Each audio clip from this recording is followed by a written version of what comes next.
This is the headstone of my third great-grandparents, James Pleasant Bohannon, who was the son of John Ibe Bohannon and his wife Julia, and Oma Nell Bowen, who was the daughter of James Bowen and Zilpha Horner. This was the second marriage for both of them. Pleasant had previously been married to Perlinia Bohannon in Newton County in 1875. She was the daughter of Elijah H. Bohannon. There are two things that really stand out about this marriage. First, the fact that her maiden name was Bohannon, and second, the fact that she was 20 years older than Ples. I've been researching her lineage for quite some time to see if the two of them were in fact related, and there has been very little solid information. Speculation is that their parents were first cousins, which wasn't entirely unusual for the time.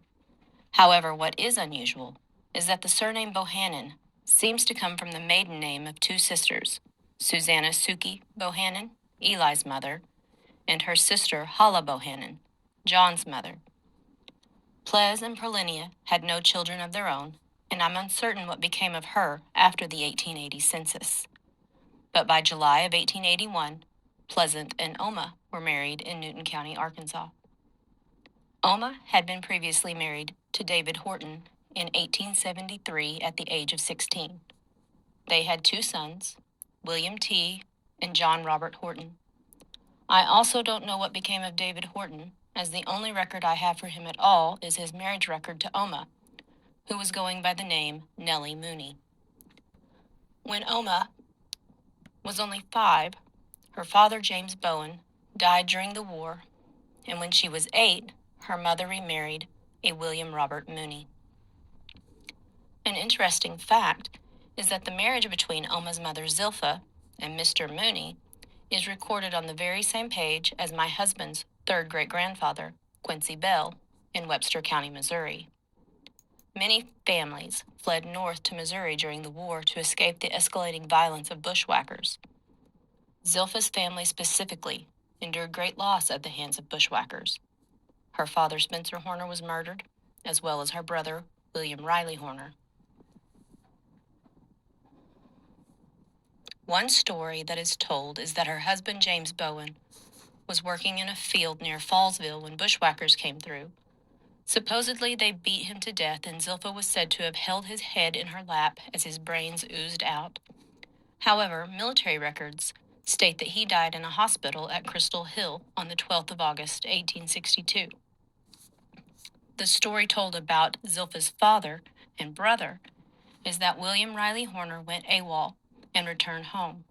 He was at his father's house along with most of the Horner family.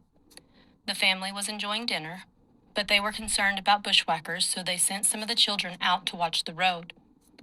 Several men appeared coming off the mountain, and the children ran into the house yelling, "Here they come."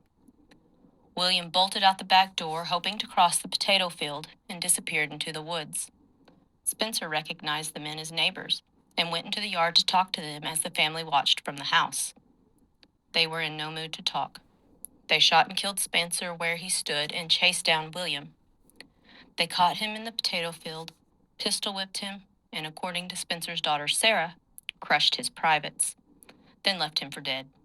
The women were afraid that if they took him back to the house, the bushwhackers would come back to finish the job. So they took him into the woods and hid him in a cave. Each day they would take him food and care for him as best they could. They were afraid that if the bushwhackers saw them going into the woods with supplies, that they would realize William was alive. So they wrapped their supplies into bundles to resemble a baby. Unfortunately, William died 8 days later, on the 10th of August, 1864. The epitaph on William's headstone reads, William R. Horner, born August 1st, 1834, killed August 10th, 1864, by parties well known to his family.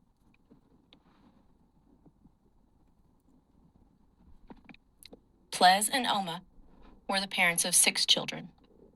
Mary, Nathaniel, who went by Job, Sarah Elizabeth, my ancestor Julia Emmeline, Madonna, who went by Donna, and William Jackson. Before their death, they buried one son, Job, a few months before Ples himself passed away. Job was murdered by his son, Bill Bohannon. An article from the Herald Democrat out of Clarksville, Arkansas on Thursday, the 20th of February, 1939 reads, Dr. G.R. Siegel, Johnson County coroner, held after an inquest Sunday that the death about midnight Friday of Joe Bohannon, 55 years old, of Batson, 22 miles northwest of here, was caused by injuries inflicted by his son, Bill Bohannon, 26, in an altercation February 11th. The son, who has not been apprehended, was charged with first-degree murder in the information filed Saturday by Assistant Prosecutor George O. Patterson. Sheriff C. L. Arrington said after an investigation February 13th that the son struck his father with a .22 caliber rifle. The coroner quoted Miss Esther Bohannon, the elder Bohannon's 36-year-old wife, as saying that she was outside their home when she heard Bohannon and his son in an argument about 7 p.m., February 11th.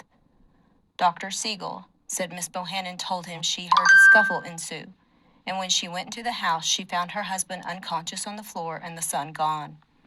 Miss Bohannon said the father and son had arguments frequently, but that she did not know the cause of the altercation of February 1st, Dr. Siegel said. The son, who did not live with his father, returned the following Sunday and expressed regret at what he had done, Miss Bohannon told the coroner. The son was not seen after the visit on Sunday, Miss Bohannon said. Bohannon's death was caused by a crushed skull, but he also had bruises over his left eye and on his back, the coroner said. Bohannon did not regain consciousness before he died at about 11:57 p.m. last Friday night. Funeral services for Bohannon was held Sunday afternoon at the Oark Cemetery. In addition to his wife and one son, Bohannon is survived by a daughter, Rachel Bohannon of the home, and two other sons, Henry and Delmar Bohannon, also of the home.